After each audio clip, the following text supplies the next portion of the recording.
Good morning, good afternoon, good evening, and welcome. Thank you for joining our Part Hear from a Peer webinar today on the topic of data protection, the business side of data protection. And today we are happy. Well, first, before we introduce our guests, I do want to cover a couple of small housekeeping items. First, this is being recorded, and we will send you a recording afterwards, so you don't need to worry about that. We do ask that you please mute yourself if you're not already, and please don't put this call on hold just in case.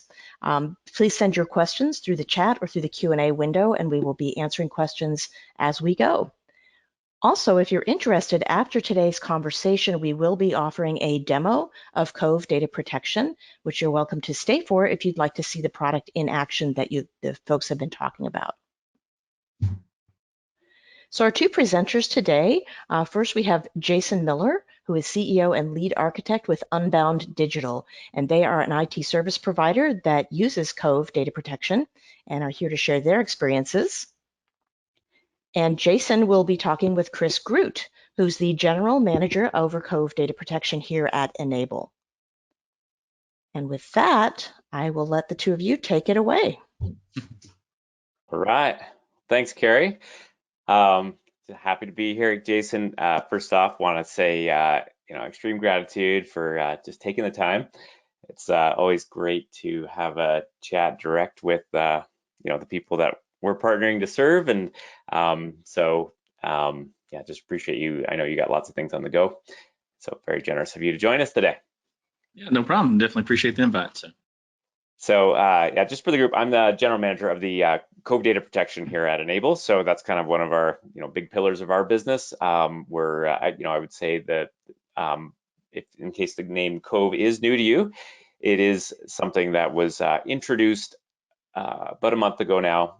We have been in this business for a long time, but that change in terms of the name was part of us claiming our innovation, where we do something that's quite a bit different and bigger than what would be considered traditional cloud backup, where some folks had traditionally put us. We also have like a full suite of disaster recovery tools, as well as disaster recovery testing and archive. And so that kind of puts us in a different class of solution, relatively speaking.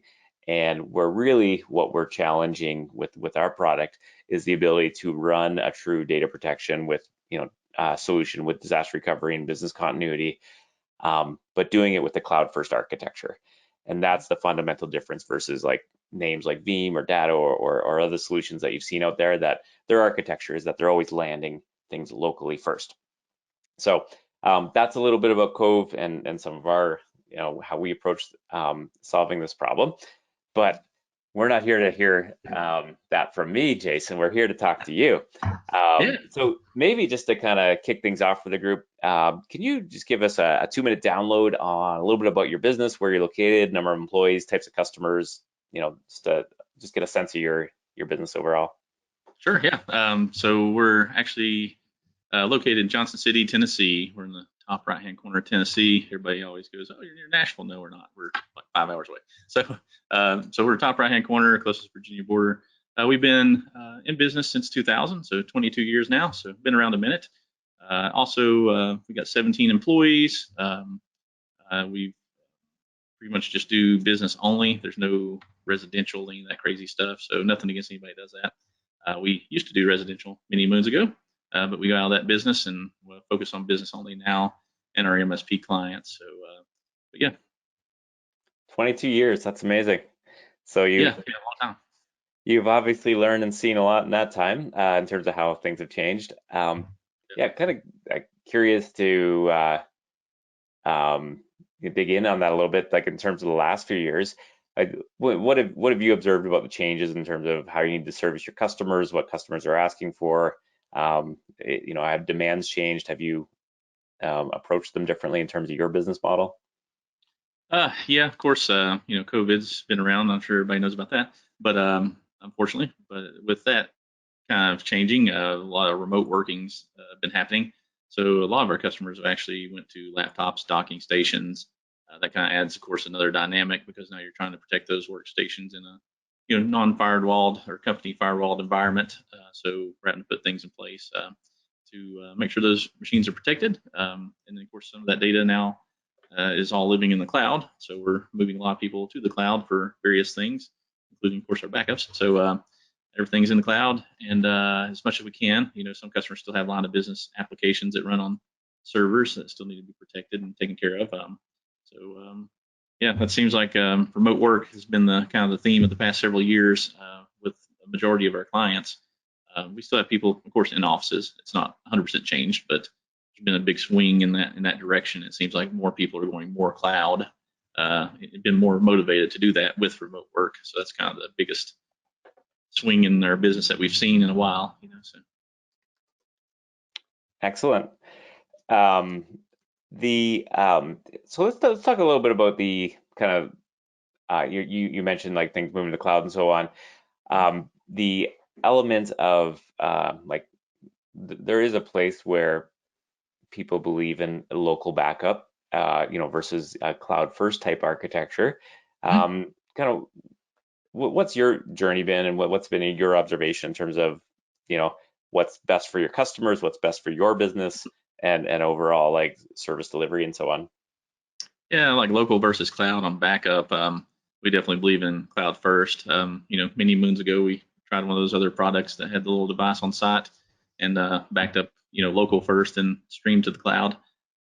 So those were always super expensive and, constant hardware replacements, contracts that locked you in. Didn't really care for that model. So with Cove Backup, with the cloud first architecture, that's kind of been our main thing is cloud first. With everything else that we're doing, our whole business runs on cloud. We have an in-house server, but there's really nothing on it. It's more for testing client stuff or testing deployments or something like that. But we believe in cloud first. That's the direction our business is going for the past many years. And with Cove going to cloud first, that helps us out a ton. You still get all the cool features of bootable screenshots, and that recovery testing in the cloud was one of our biggest draws to the product. Is we used to use the built-in backup with Cove inside of our Enable RMM. And when we used it built in, it's not as full featured as the standalone. So actually, one of the backup engineers come to us and said, "Hey," or our account rep said, you could get all these extra features with the standalone version. And I was always scared to move all that stuff, and it's going to be a heck of a process and all this labor and all this stuff. But they put me in with one of the lead engineers of backup, and I think we're one of the first people to test it out as far as moving from RMM to standalone. Very awesome people to work with. They wrote some PowerShell scripts and moved all our data, all of our history, everything moved over seamlessly. I think there's only like 2 or 3 machines that give us a little bit of an issue, but when you have a ton of machines like we do, it's not expected not to have one hiccup here or there. But I mean, for the most part, it's probably 99% successful, no problems at all. Maintained all the history was the big thing to us, because I didn't want to lose. We usually keep a year of backups in the cloud, so we didn't want to lose that history. In that case, a law firm or medical practice comes back to us and says, "Hey, that file I deleted 6 months ago," and then you don't have it. That's a big problem. So that was our concern in moving from RMM to standalone. But they, assured us everything will be there, and they were right. Everything's there. It moved seamlessly. That gives us the recovery testing option, which we really enjoy and like, and we've been deploying that more and more, and it works out well. And with some compliances out there, we have one client that is they work with Fortune 100 companies, and with these Fortune 100 companies, they of course send all these security surveys and ask you everything under the sun that you're doing for this client and how we're protecting them. And 147 questions later, we can answer those and send them back. But some of the questions pertaining to backups been, do you do regular recovery testing in your environment? And we check a box, and we have those bootable screenshots. It recovers in the cloud. You don't have to have that hardware, so that's nice. Recovers in the cloud and sends us a screenshot. You have all your history in the cloud. You can prove to your customer that, hey, this is working. If you want to, we have one customer that's paranoid. We actually send him this email of the bootable screenshot so that he knows that his server boots up, every time it does a recovery testing. So that makes them feel more at ease.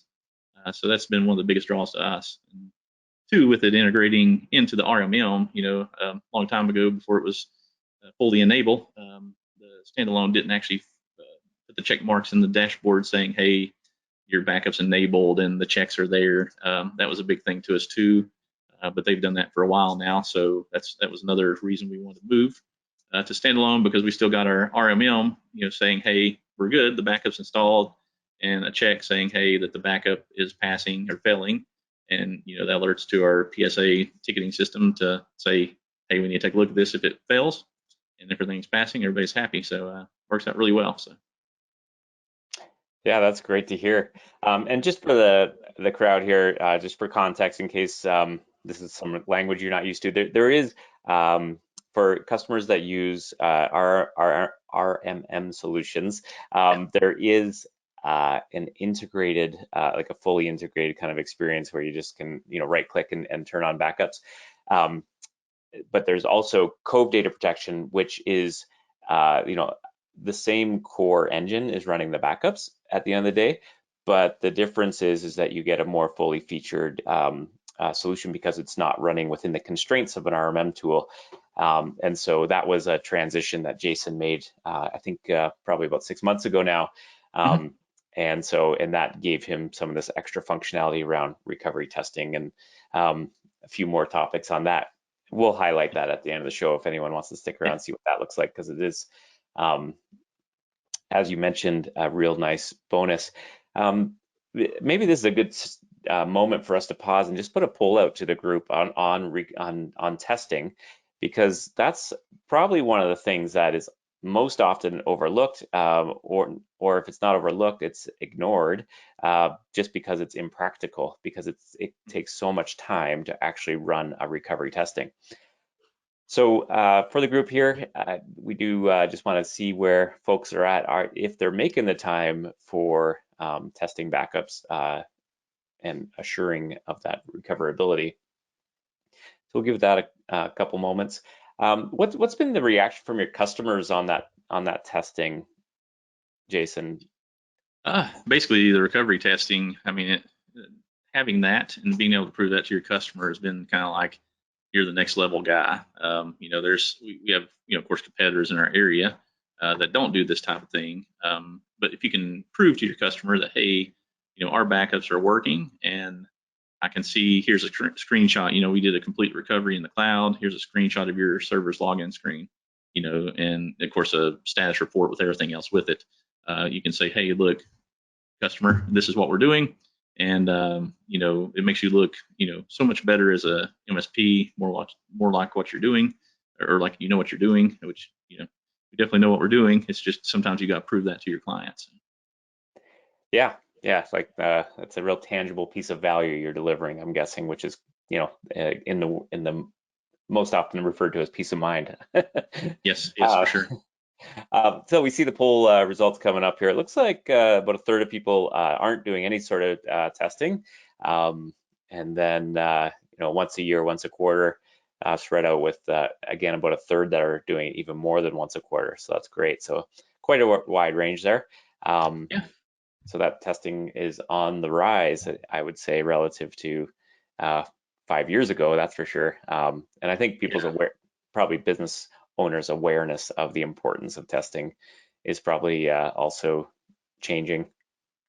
Well, I think that's changing, and two, a lot of business owners don't want to move in a certain direction until they're forced to. So us as MSPs have to either force them that way, or I've seen more and more here lately that the insurance companies, your cyber data protection insurance, or your cyber protection, whatever you want to call it, they call it like 15 different names. But if you're getting any kind of cyber insurance, they're sending questionnaires now saying, are you doing these things? And I've got a company that's an insurance company we do work for, and he said, I've had customers answer this. Yes, I'm doing all this stuff. They'll just check all the boxes. I'm great. But when they have an incident, and they have to claim file an insurance claim, they come back and see you're not doing this, they may not pay out. So you can't say I'm doing it and not do it and still get paid. It doesn't work both ways. So these cyber risk analysis that they send from these insurance companies, it seems like in the past 2-3 years, it's just used to I get one a quarter or something like that. Now I'm getting on several a month. It seems like that we're having to answer for our customers, because of course they don't know what technology they have or anything about that. So we're having to answer them, and it's to me, it's a good sales tool. I like those risk analysis from the insurance companies, because it doesn't matter how much you beat your customer up and say you need these things in place until somebody else says you need these things in place. Sometimes it takes that to get them to actually move forward and do something. And you say, hey, I can't check this box because you're not doing this. And then, just like that poll there many years ago or 6 months ago, we didn't do a lot when we switched to Cove standalone. We didn't do a lot of recovery testing, and that's one of the main reasons we really wanted to switch, is because we're trying to get that in place for all of our customers. We're not quite there yet by no means, but we're in the process of getting it there. I think that recovery testing is a huge deal because I've been there, done that in the past many years ago with another backup product and restored something and it doesn't restore. That's a bad day. So, lots of workarounds, lots of labor, all that stuff. But at least if you have recovery testing and with the built-in, we do it on a every 2 week basis, so bi-weekly we do that. So every 2 weeks we're getting a test of that server back, the backup, the latest backup actually recovering. So that not only gives us peace of mind, but it gives our customers peace of mind too. So Yeah, that makes total sense. I appreciate. I was just going to ask you about your own yeah, peace of mind on that equation, because that is, one of the things that looms over MSP's heads, having this responsibility, and without that test, you just don't quite have that that confidence. So that's great to hear that it's delivering on both those fronts, as well as that differentiated value to your customers. The From a business perspective, then, kind of want to just kind of switch gears and just chat about. Well, actually, let's stay on the insurance just for 1 minute. sure. In terms of like the questionnaires that you're seeing and the requirements, is one of the requirements you're seeing having your backups off the network? Yes. So a lot of them specifically state, like, are you using EDR?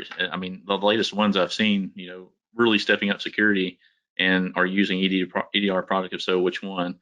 Your backups even, if you're using this backup, is this, are you following? I've had one that said, are you following the backup rule of 3-2-1? Even on one of the questionnaires, because that's pretty standard. But one of the other ones specifically ask, are you actually backing up offsite? Is there an offsite backup? And of course, can't say yes. Then you can't say yes to that and get your insurance. So I mean, it holds you back. But Um, so it's fitting the bill there, it sounds like, and interesting that the questionnaires are like kind of bespoke or different with each or with multiple vendors. You'd think that would be more standardized, but it sounds like that's not the case today. oh no, every one of them's different. I mean, I've answered questionnaires that are 147 questions, and I've answered questionnaires that are 10 questions. I mean, they're all over the place. I guess the insurance companies are making their own questionnaires, and I'm sure Sure. they have a lawyer in house that comes up with all this stuff to make sure they're protected, and trying to follow industry standards or whatever. They just ask whatever questions, I guess, pertains to whatever insurance. But Well, the 3-2-1 rule's certainly been around for a long time. I just curious, we got one more poll question to flash up here, just in terms of if customers are actually storing their backup copies off the local network. Feels like a requirement today, but we thought we'd throw this up and see if indeed folks are following through on that. But yeah, certainly the cyber insurance is driving a lot more of these disciplines, I would say. exactly. Let's switch gears then over to the business side of things, and curious in terms of how you present the topic of backup and disaster recovery to your customers in light of like kind of your overall service offering. What promise and what kind of financial like how do they know what they're buying or what the service that they're paying for? How do you describe that to them when it comes to servers and workstations and so on? Yeah. So when we're kind of having a sales meeting with our clients, we do kind of a modified all in or all you can eat plan. It's not a true all you can eat. Yeah, that's good stats there. So, Oh but yeah, with our so modified, polls up. Looks like overwhelmingly 89% are getting things offsite. yep, Um, that's good. Still, I mean, amazing that even 11% are still there, but Yeah, it's good context. That was not the case, like I said, like 5-10 years ago. That percentage was not nearly that high. So that shift is oh yeah, um, that's definitely good. become mainstream. Um, Yeah, But with our sales process, where we was at with that, we basically, we talk to the customer. Of course, we include our Cove backup or backup disaster recovery plan or product into our server price with that all you can eat, kind of modified plan. So we don't give them a choice. Used to in the past, our customers, when you had to buy those big expensive, devices to plug in their network to back up to, and then it goes to the cloud. That was another sales process in itself. So it kind of hindered us from having the tools we need to be that Superman to fly in and save the day. Sometimes because the customer didn't want to pay for those expensive tools, and it doesn't matter how much you explain how great this is, and you need backup. Sometimes they're still like, I don't want to pay for that. So switching to Code Backup, we're able, the pricing is way better into being cloud first. We're not having to buy hardware, so we're able to just include that in our server price. So we charge a monthly price for our server. We just add this in, of course, add that to our cost, make money on it. But including that in there, we standardize that across the board with all of our clients. Used to, you end up with no other MSPs that end up with like 5 or 6 backup products and all that stuff. Well, in our business, we've been trying to standardize across the board on one type of backup. So that one type of backup gets installed on all of our customers. That makes it more streamlined in our business because we take care of so many endpoints and so many servers. That if you had 15 different backups, you'd be all over the place and you can't learn every software well. And then when you go to restore, you're guessing, is it have this backup or that backup? And I don't have to restore this. I have to do it this way for that one. So we cut all that out. We standardize, include it in our price. We make money on it. And then that way it's just seamless. We have the tools to be Superman to come in and save the day when we need to. And it's always the same tools. I always tell our customers, the old mechanics analogy, it's just like a guy working on your car. If you won't let him raise the hood to work on the engine, how's he supposed to do his job? And so we have to have our backup included in our price because that's the tool I need to do my job.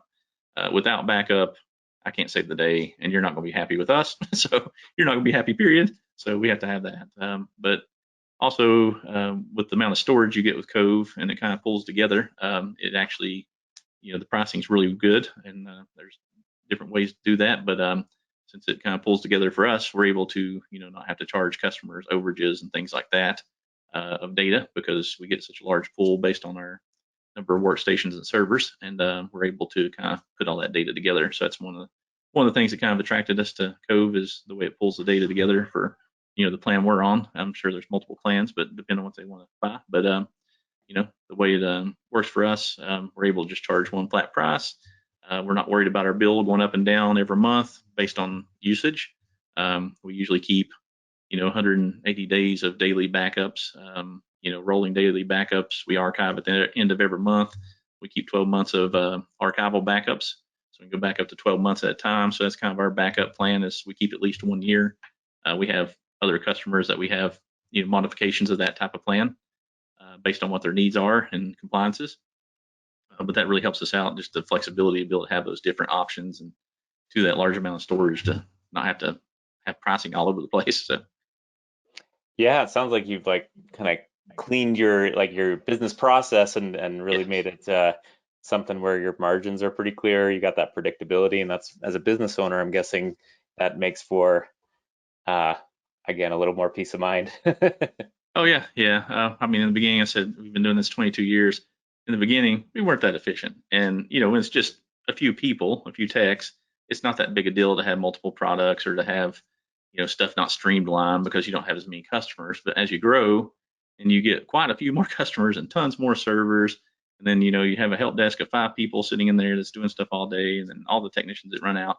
I mean, it's just one of those things. The more people you add, the more you have to be streamlined, or you're just wasting a lot of labor that you're paying for because the cost of all these salaries that you're paying for, you don't want them spinning their wheels all day, wasting time trying to figure out restoring a file because they have 15 products. And that's why we narrowed down to one really good product so that we can actually, everybody knows it well. Everybody knows how to work it, knows how to recover files. We've done recoveries, no problems. But having that one streamlined solution makes it a lot easier if you streamline that in your business. Let's double click on what I think again, like the certainly the financial piece and running your business is super important, but there's also that moment of truth when ultimately the phone rings or the red light goes off, and you've got a a 9/11 situation. What recovery? What's been kind of your experience and frequency and any like kind of unique situations or stories that you've bumped into along the way? Yeah, we've recovered multiple workstations and servers along the years. Of course, there's always something that's going to happen. Um, Probably one recently has been we had a law firm that had a server with a RAID controller failure, and one of the hard drives is messed up, and anyways, the RAID went south, so we had to recover, and so we were able to get replacement parts in. We brought it back to our office, and because he had DSL, super slow internet, so we actually recovered it from the cloud. The flexibility of it not being a hardware piece on site, but being in the cloud, I can take it anywhere and recover it. So we have super fast internet in our office. We're literally 5 minutes away, so we brought the server back, used our download pipe in order to download the recovery, and had it back in no time. I mean, it's just a few hours. We had them back up and going, delivered it back on site. Guys super happy. I mean, it was no time before we had them up and going, so it wasn't a big deal to have that taken care of. Same thing with workstations. We've done that before. Workstations we've recovered on site. Hard drive failure, slap a new SSD drive in, pop in the bootable USB drive, and restore from the cloud. Pull it back down. Of course, there's a local speed vault that we use sometimes too. If a client has a fairly large server or specialized workstation or something, you can use something as simple as a large USB drive. We do Hyper-V servers, so we'll have a host. So sometimes we'll just plug a 10 terabyte USB drive into the host machine. And some people will be like, USB drive, that's crazy. But think about a USB drive plugged in the host machine. It's not accessible from the main workstations or main machines, and so it's still protected from ransomware from the main servers. They can't access the host. And then also, who cares if it does get ransomware? We have it in the cloud, so it's not a big deal there. So it's not on site either. The local speed vault just allows us to recover so much faster. A lot of times we're having had a client, I don't know, a few weeks ago that deleted multiple large folders of data. They were a graphics company, and you know how large those files are. So we were able to just log in the server's backup control panel and just told us to recover the files and pulled from the local speed vault, and they had lots of data. And then an hour later, they had everything back in place, and they were super happy. That way, we didn't have to download it from the cloud. So with that local speed vault, so it works out really well. Yeah, that's a great comment on that. That's fine. So for the group, local speed vault is a feature of Cove Data Protection, and basically what it acts as is like a restore cache. So your primary good backups are always getting offsite. That's a requirement. But then for those clients where you choose to keep a restore cache on a local piece of storage, at that point of those large restores, then of course you're dealing at LAN speed instead of WAN speed, and that's a nice piece of kind of belt and suspenders on the restore experience. Yeah, and for some of our larger clients, we actually have one client that has like 14 servers now.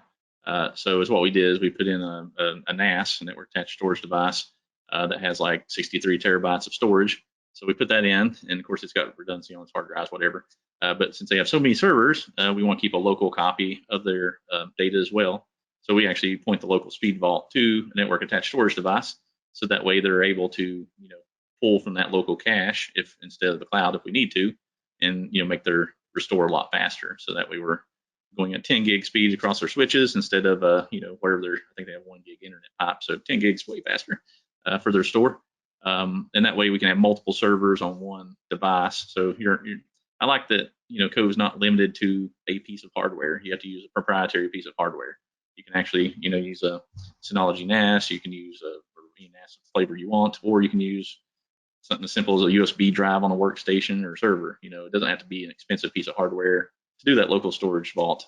And we also do kind of the actual recovery console is another feature that we use a lot. I don't know if you want to get into that now or not. Or... Sure, yeah. Okay. Like this is all about that flexibility piece that Okay. I think you've highlighted.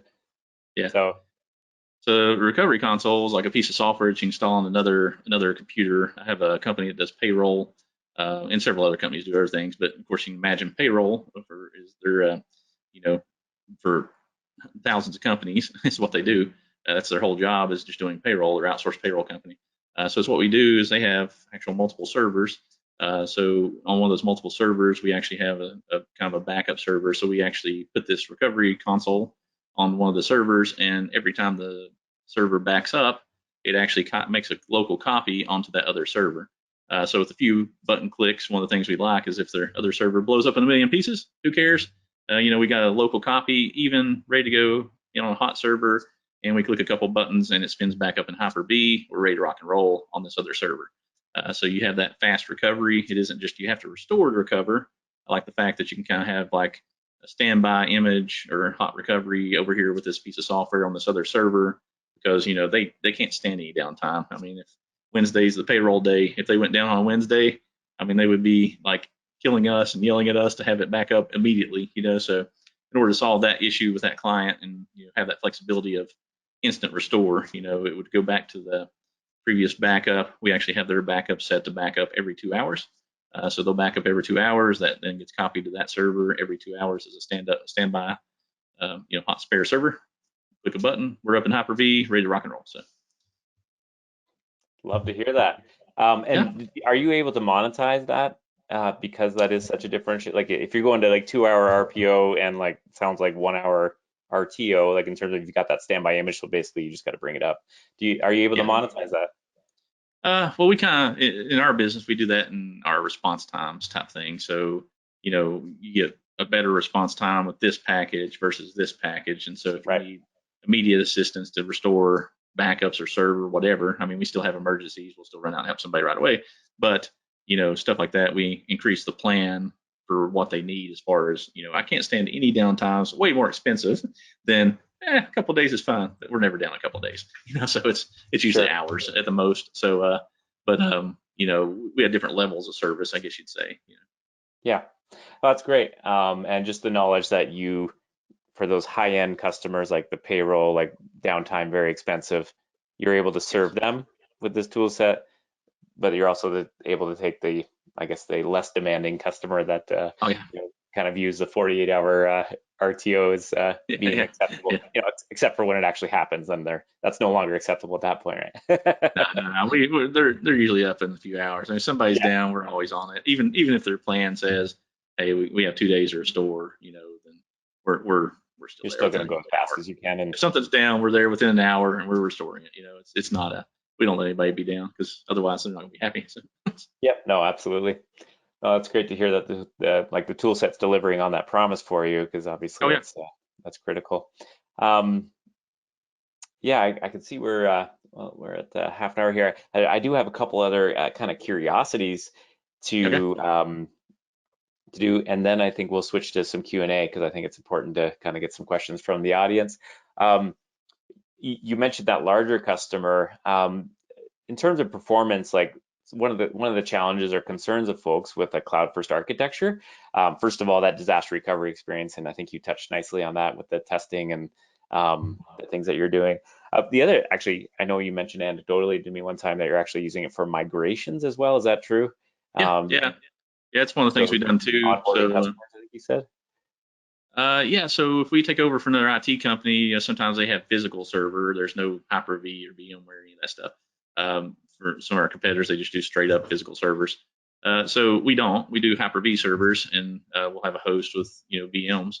So that's kind of the model we'd like to maintain. So typically, we onboard a customer, we'll take over their equipment. It stays as is for a little bit, but when it's time to replace that server, or time that we want to set up to modify their environment to our standards, our network engineer and server engineer guy, he basically has used Cove Data Protection to do migrations. So it's kind of a niche way to do something, but you got that physical machine, he just runs the backup. We'll drop off a server, and instead of having downtime for a customer, we'll just drop off the new server, have it all plugged in, ready to rock and roll. Of course, we have a remote access through our RMM to it. So we'll run a backup. He'll do it on like a Friday night or something like that after they close, run that backup. As soon as it's done doing that final backup, we'll actually go over to the new server inside of and restore to Hyper-V. So it'll restore that whole physical server, so it goes physical to virtual. With the backup, I mean, you don't have to use any other tools. It's just literally a physical to virtual to the Hyper-V, and you've got the server up and going. We shut down the old one, connect the networking on the new one, and we're rock and rolling. we go back by Monday and pick up the old one. So I mean, customer less downtime because we do it all remotely, and then they're happy because they're not down and doing a migration. And then two, we're happy because we don't have to be there all day, so saves our technicians time and stuff like that. And you're not fighting all these other tools trying to do physical to virtual. I don't know if anybody's ever done that in the past. Sometimes it goes great. Sometimes it's a pain in the butt. So it depends on the server. But it's always been great with using Cove backup as a kind of a physical to virtual type of situation. We've done that at least a dozen times for multiple servers. So. Awesome. I love that story. Yeah. The other one I just wanted to touch on before the Q&A is on the one of the concerns about folks with that we sometimes hear, especially in more rural scenarios, is about bandwidth and like, what am I going to do with my client? He's got a 10 terabyte server, or he's got a 5 terabyte, whatever the number is. Yeah. Maybe what's been your experience? Because I know you kind of work in a lot of diverse environments and with less than, probably in some of the cases, less than optimal bandwidth speeds. Yes, exactly.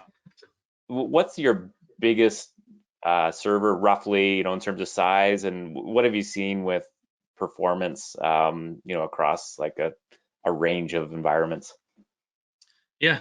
I mean, we have a couple of different larger clients. We have a law firm that stores all their stuff. They're all Mac environment, and they store all their stuff on the Synology NAS. So we just put in like a little, what we call a probe PC on our clients to be able to remote in, do things on their network and stuff, and have some monitoring tools there. But we use that PC, Windows 10 PC, to basically reach out to that NAS and back up network shares.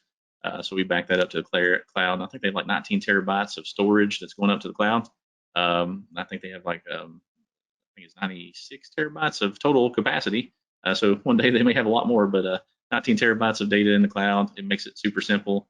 Those clients, we typically add a little bit more money to their bill because, just for, we're not paying anymore, to be honest, but because we have all that storage pulled. But our client, we add a little bit more to that, so they're actually paying a overage fee on that on the excessive use. I have plenty of 1 to 5 terabyte clients that we don't charge anything extra on. But then we have another client that has a large server, 63 terabytes or something like that. So they back up quite a bit of data, a lot of stuff there that we put up into the cloud. That's across 3 different servers, and they have tons of data that goes in the cloud.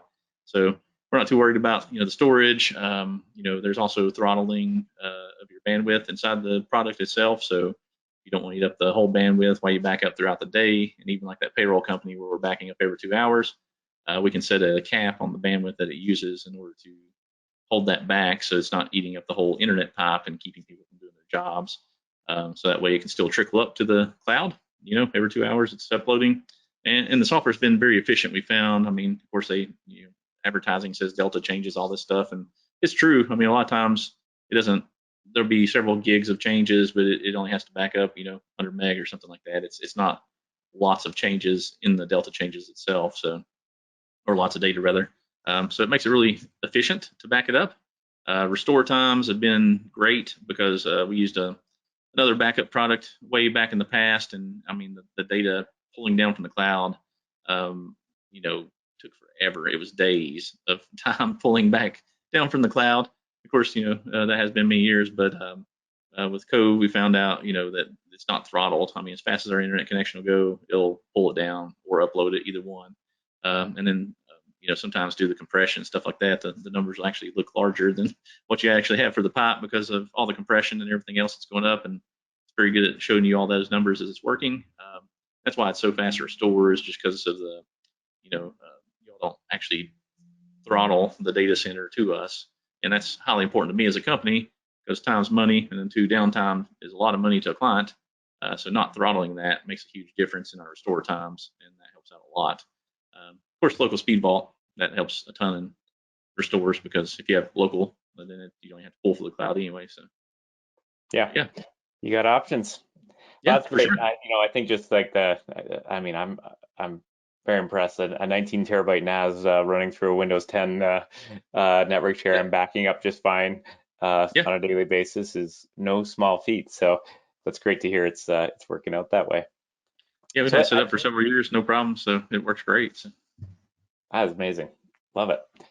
And I'm sure your client loves it as well, because Oh yeah. that's a tricky problem to solve in most cases. So Oh yeah. uh, just being able to drive right through that one is wonderful. Um, so I think that this would be a good opportunity just to switch to we'll take kind of do 5-10 minutes of questions depending on what's come in, and then we'll do that quick demo for those who want to stick around at the end. Carrie, Sounds great. um, yeah, I don't have visibility. I'm not Yeah, I'm not sure if I I have can tell you. visibility to the questions, but if you Yep, do, love to I hear them. do. I do. So one I think has already been answered a little bit, unless there's an aspect that we missed. We did get the question asking, how do you actually restore data to the customer site in the event of a disaster with the right RPO and RTO in place? Is there any aspect of that that we've missed? I feel like you talked about that a bit already. Yeah, I think as far as our side, having the recovery console live, if you have a short time period to actually restore the recovery console on the backup hardware is the answer, like that payroll company, like we were talking about. As far as other restores, we've restored, 3 terabyte server in, 3 or 4 hours. I mean, it's usually pretty quick especially if you have a speed vault. It's not usually a big deal to restore fast. So, at least from our perspective. So maybe Chris has some more insight there. So. Yeah, well, I think one of the things we're going to highlight in the demo actually is, and you might not even be aware of this, Jason, but we have an upcoming release in less than a week, I'm actually, excited which about is, it. you've heard about it? Okay, Yeah, that's yeah, great. yeah. But So, the concept really is for those clients that can, find a slightly longer RTO acceptable, and probably the price is playing into that, and which, the value they're getting and what they're paying. Certainly we do that all day long. And like you said, you set expectations at 48 hours, but you typically can deliver in a 2-3 hour sort of scenario. The For those that are more in that 1 hour kind of window, that's where we recommend what we call a standby image. So basically, every time a backup runs, it runs to the cloud, safe from ransomware, safe, to run. But we also then allow you at any location you choose. So it can be on the customer network or it can be at the MSP office, depending on how you want to service your customers. But it will always maintain a standby image, meaning that it's in a bootable format that in a very short amount of time that you could bring that up basically and test that on a regular basis. That's the standby image concept, and it's complementary to our recovery testing. So some folks want to have just the testing done, but they don't want to pay the extra to have that standby image available. So we provide that suite of tools so that you can service these diverse customers, those that need near that kind of 1 hour or less experience, and those that are comfortable with the rare occasion where a server does go out that they believe that they can manage 24 or 48 hours without it. So um, yeah, that's just a little context for that question. Yeah, that sounds great. And another question is, there have been lots of talk in this conversation about the cloud and sending things direct to cloud. And one of our listeners is asking, what cloud does Cove use to store these backups? Oh, yeah. So uh, for the storage side of things, we actually run our own. So we actually manage the storage ourselves. We've purpose built and tuned and optimized so that restore experience works the way folks want. So we don't leverage a hyperscaler like Amazon or Azure for the storage piece. But certainly from a restore perspective, from a backup perspective, servers that are running in Azure, as an example, or in AWS, it is just a matter of deploying an agent inside those virtual servers. So we support protection of devices from the hyperscalers all day long. And related to that, where are those Cove cloud storage locations located? Is there more than one, and where might they be? Yeah. So it is. There are more than one, definitely. Um, the important pieces generally are data sovereignty. So I know we're talking in the context of the US, and we've got several locations across the US that we use. And, in terms of like the compliance, we are co-locating with a major data center provider, meaning that like your SOC compliance and all the regulatory requirements, we check off, HIPAA, PCI compliance, everything that's required from that perspective. So it all very much is best in class. But the secondary piece, if you're outside the US and a question that happens, or if you serve clients that are international potentially or global, is data sovereignty. And so we do respect that data sovereignty. So if you had a client, for example, with operations in Canada, you could actually specify for that client and for which devices that data would stay in Canada and the rest of your data would stay in the US. So it's really built to respect all those kind of compliance requirements and to give you that flexibility in terms of where the storage actually is located. And that's right in the GUI. The MSP, the customer, can control that themselves. Excellent, thank you. Well, unless someone wants to quickly type in another one, those are all the questions that we have at this time. But I would like to ask that we bring up the poll where if you would like to learn more about this product, you can raise your hand, let us know that, and we will follow up with you and give you a personal demo and learn about your specific issues and concerns and answer any additional personalized questions that you may have. So that poll is going right now. And after that, I believe that we are ready for a demo. And if you're interested in that, please stay. If not, we thank you for joining us today. All right, thanks everyone for filling that in. And I'm just going to ask Tracy on the line here. I'm not sure I have presenter rights on my screen. There we go.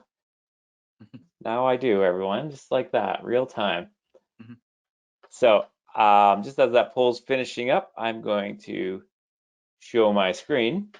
And what you should be seeing now, and if you're not, just please interrupt, but you should be seeing a dashboard. So the main aspects of Cove Data Protection is it is a cloud-first option. So we take the management layer, like the application server that would be associated with a product like Veeam.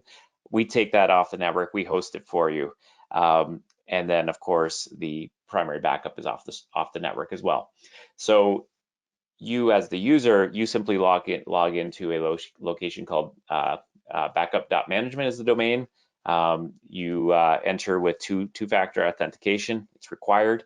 Again, that's like kind of table stakes today, but a lot of backup vendors don't have that. And we know with the bad actors that like the number one target in the equation is to go after the backups, because if you can get after them, it means that you're going to get paid. And so that aspect of getting like both the management layer and the storage off the network, super important, protected by 2FA. So from a security perspective, works great. We also have role-based access and other measures in place as well. But from a day-to-day usage perspective, your service delivery is really where it matters. How effectively, how quickly can you do your job? Well, in this environment, it's not that big, not nearly as big as Jason's, but 55 servers, 8 workstations, 4 Microsoft 365 domains. You get a nice, just quick picture of that inventory. It's fully multi-tenant, so that means you can set up all your customers. You can filter by particular customers. So this group here, North American Technologies, has 12 servers, 3 workstations. And if you did have like a co-managed environment, you can actually provide user access at end customer levels or at site levels below that, so that you can segment off some duties. And if your customer has an interest in serving that, you can do so. The overview then will give you a real-time update. So 64 are completed, 3 are in process. And in terms of looking back in time, we've got an overview of the last 28 days. So if I click on that and just sort out, I can see any errors that have happened. So this guy here was running great for most of the month. A couple errors on the 31st and the 1st of June, and then things turn green again. And so we've got a really good pulse on exactly where we're at. We can see what our retention is at. And from there, we can click through and look at much more details in terms of any audit of changes or every single backup session and what the speed of that was. So that makes it very easy to monitor. When you come in the day, you just know exactly where you're at. Peace of mind, backups are in place. We talked about that recovery testing perspective. So I'll just highlight that because I think that'll be of interest. So for those devices that you choose, you can come under this recovery testing section here. You can choose to add any device in as something that you're testing. So let's talk about how much work that is. It used to be hours, right? Where if you wanted to run a recovery test, what this is going to do for you is allow you to add, we got two options here. I'll just first talk about the testing side of things. So you can run that bi-weekly. You can choose the devices that you want to add in for recovery testing. It'll verify that I actually have the role-based permissions to do this sort of activity, or I might have to go ask someone else in my company for like a specific key to give me the right credentials. Once you've done that, then, oh, and I do need to check that box in terms of what we're actually doing here. Then is the option to enter an email. So if your customer, you want to deliver a nicely formatted report to your customer as part of this, you can build that in, just enter an email, very easy, or you can send that to yourself. And then after that, you press confirm, you're done. So that is the entire process of setting that up for multiple servers. So you could do 100 at the same time if you want. It takes 2 minutes, and you'll come back the next day and your first test will have been completed. So what you get with that test is you can see exactly how long it took from the point of just having a backup copy to the point of having a fully, like getting to the point of a login screen for a particular device. We can see these devices just kicked off, like they've only run once, but then there's other ones where you get the full history of all the tests that you ran going back in time.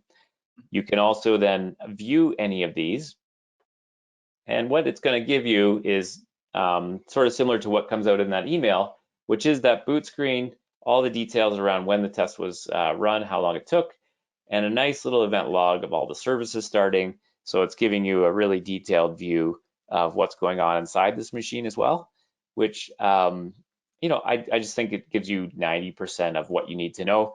And there still is a place where you actually want to log on to that server and run that full test and see, is like yesterday's invoice actually going to come up for me, if that was the kind of use case. But this provides a lot of peace of mind that like all the right components are in place and that you can be confident of your recoverability. The other aspect that's the new thing is a very similar process that's called standby image. So what this allows you on environments that you control, often Hyper-V is most commonly used, you can install this simple executable that runs on that destination where you want that standby image to be maintained. So it could be on the customer's network, it could be at a centralized location where an MSP is like maintaining a standby image for many customers. Depends how you want to architect that for your service delivery. But all it is a simple executable you run. Once that recovery location is set up, you'll get your list of locations where you can basically maintain standby images. And then again, very similar process, you can just add to plan those devices which you want to maintain that standby image. And you can then, now there's one more step to take the location where that's going to happen. And from there, again, just you can click through, add the devices. It'll check if I've got the permissions or not. So this one, I don't have the permissions to do this for. This one I do. I can choose, do I want to register that that standby image right into the hypervisor so that I actually can boot and run all the tests and capture the screenshots, etc. Or I can just maintain a local VHD if I want more of a cold setting. And then again, I can add in the reporting by email, and I press, after that, I just press confirm. We're all set up. That's going to kick off and automatically run for you. So really lightweight, doing something that is truly complex, but making the experience like to be delivered with this unexpected simplicity. And again, you get that nice reporting. You can see your recovery windows just running in just a few minutes for a wide range of servers. So the one other thing, while I still have you all here, is just highlighting what that deployment piece looks like. Policy-driven automation, super important to running, standardized service delivery at scale with, very low labor costs. So you can set up what's called a profile. This will control the frequency of your backups. So Jason mentioned, some customers running every 2 hours, so you can set up a 2-hour RPO where that level of service is delivered, but you can also have ones that are less frequent, and you can go right down to every 15 minutes, and you can customize that for SQL. You probably don't have any Exchange left anymore, but network shares were mentioned. So it's very nice to set up those policies. And then in addition, you can set up your retention. So you can customize your retention. I think Jason mentioned 180 days. So in this example here, we've got 120 days. And so for all your plugins, again, you can set that up very easily. Set that up once in a lifetime. Then deployment is just a matter of, for servers and workstations, coming through and selecting your service offering that you've got. So in this example, we've got 3 set up, 1, 2, 3. Choose your operating system, and then you can roll this out to use this agent many times for a single client. So you can use PowerShell, or you can use your automation policy like through your RMM tool, whether you're using Enable's RMM or a different company's, that's not a problem. It's very flexible. And then of course, reporting, monitoring, you can pick that up in your RMM very easily as well. So deploying this out to 100 devices across 30 locations, very quick and easy. A lot of people think they're in for a 2-month project, and we're like, no, let's just take a couple hours on a Friday afternoon, and you're going to come back on Monday and everything's going to turn green. Last thing of note is Microsoft 365. So this is an area that a lot of folks, we see a lot of growth in this. Some are earlier adopters, some are later adopters, but certainly where we see the story ending is that standard practice is your data that's hosted with Microsoft. You want to have that off their network and in a place where should the unthinkable happen, that you're going to be able to recover. With us, it's just a matter of entering that domain name and then just clicking through. Very similar process here of connecting to your Microsoft 365 domain, selecting your users, selecting your sites for SharePoint. So 2 minutes, you click through, and that process kicks off. And then within the same dashboard, you can monitor all your Microsoft 365 backups as well. So you get the same great details, little more stuff here on what's coming through Exchange, OneDrive, SharePoint, makes it all crystal clear what's available to you.